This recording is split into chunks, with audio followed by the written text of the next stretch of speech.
10 di aprile da noi le curve sono tutte in decrescita, cioè in calo.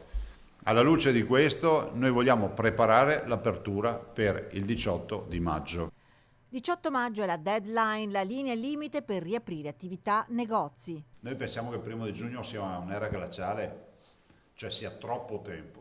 Dati e comportamenti diligenti dei veneti nella fase di chiusura confortano la Regione Veneto nel fare pressing sul governo affinché lasci proprio alle regioni la possibilità di decidere, pur seguendo un protocollo. Abbiamo chiesto al nostro coordinatore il presidente Bonaccini dell'Emilia Romagna, che è il presidente della conferenza delle regioni, e sta scrivendo in questi istanti la lettera al governo per una convocazione del governo per domani assieme ai presidenti per definire questa partita.